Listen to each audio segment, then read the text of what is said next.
Hello, everybody. District Trauma Sensitive team here. It's me, Ronnie Dietrich, and as you can see, I've gone for the ultimate in social distancing. I'm actually recording from Mars. If you're wondering, as my students in the past have wondered, how do you breathe on the surface of Mars? All I can really say is it's part of the magic of being a teacher. All right, well, anyway, I just wanted to say hello and welcome. We have a quick video clip that we wanted to share with you all. Reintroducing our team and also sharing some things that we plan to dive into as the year rolls along, things that seem important to help us develop trauma sensitivity as a school district. So bear with us.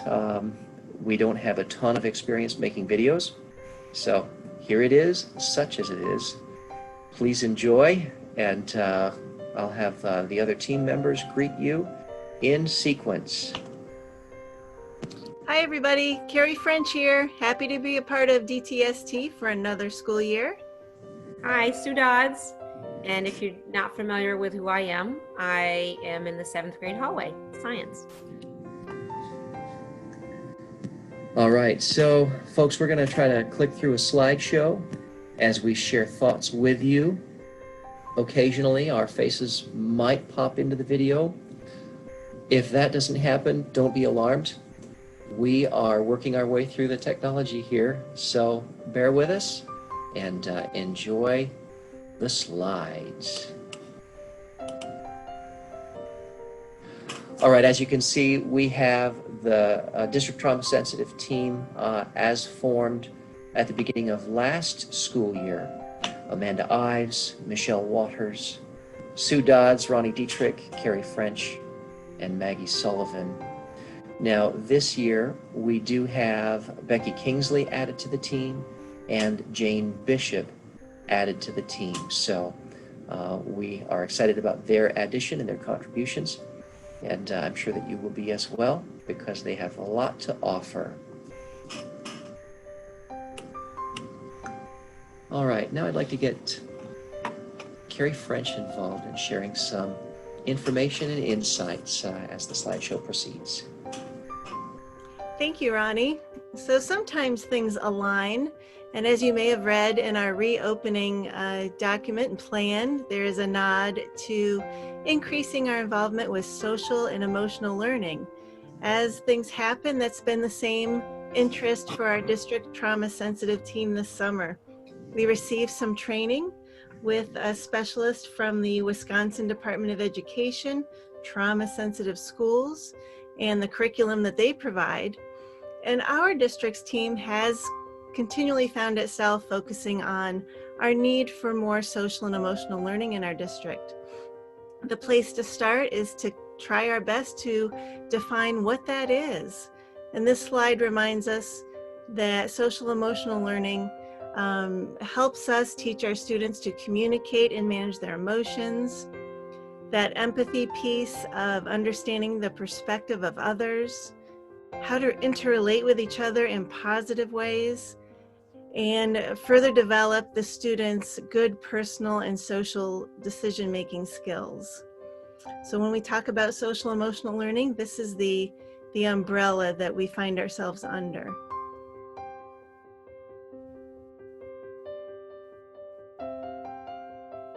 Why has there been such an emphasis on social emotional learning? And we know the benefits are there. We want our students to be more confident, and we want them to have friendships and be able to maintain relationships with others. We want them to have a set of social emotional skills that not only increase their success in school, but certainly beyond graduation, and just to help happiness, to help promote happiness and kindness. We know that social emotional learning can reduce aggressive behavior, can reduce stress, and some of the conduct problems that we see in students more and more in school. Also helps classmates be able to manage and understand, or be able to figure out how to negotiate their classroom worlds when another student perhaps has some behaviors which are upsetting. And then how does this relate to the coronavirus and the trauma? You know, our students were already pretty trauma heavy, lots of ACEs as we've talked about over the years. But the coronavirus has really thrown us all into that trauma world. Everybody's under stress, and we can find ourselves dysregulated from time to time, grieving those things that we wish we could have experienced or that we've lost, having moments of vulnerability, and wondering if the place that we are today is actually a safe place. Social emotional learning helps us continue our connections with each other and help promote connections with students. It helps us with our conversations and how to listen to each other, how to start with forgiveness, and how it's going to be okay to maybe not be okay some days. And it's okay to help each other out, and it's okay maybe to take some time for ourselves. That will be true for us, and it will need to be true for our students as well. And then we were just starting this summer to kind of look at some different avenues for social and emotional learning, and we seem to kind of be coming back to CASEL. CASEL stands for the Collaboration or Collaborative for Academic, Social, and Emotional Learning. It's a trusted source for knowledge about high-quality, evidence-based social and emotional learning. And its mission is to help make evidence-based social and emotional learning an integral part of our education, starting in pre-K all the way through high school. The CASEL model, and you'll see that visual, the circle visual, aligns with our New York State benchmarks. So it's a nice avenue for us to maybe integrate and start infusing some social emotional learning into our daily lives and our curriculums. So as a team, we'll be looking more at the CASEL model and the different programs that they recommend for us. So that's the social emotional learning piece. We want to draw your attention to the fact that if you haven't seen already, we have opportunities this week through our required professional development to delve a little deeper into social emotional learning. And you'll see that one of the things that I know Sue Dodds has already viewed and is recommending is the virtual community building. I have not seen it yet, but it's one that I'll be choosing to watch. And then also the social emotional learning with Dr. Linda Jordan. If you have an interest or looking for something to fill the requirements this week, we would ask that you consider these options. Thank you very much. Thanks, Carrie.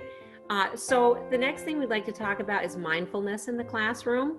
There are many colleagues in the district that are using mindfulness in their classrooms, and we just ask that everyone be open to learning more as you have the opportunity to learn about mindfulness, if it's something that you have been curious about.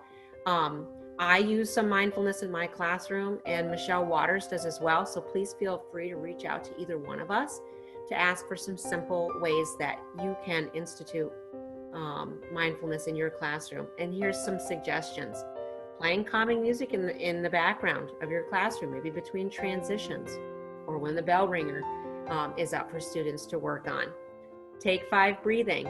Involves some breathing exercise where you take your hand and you breathe up, or you inhale and then exhale, and do this slowly through each one of the fingers. There's also the 5 things technique, where you, this is more online, but what's one thing that you can see in your surrounding? What's one thing that you can hear, etc., through the 5 fingers.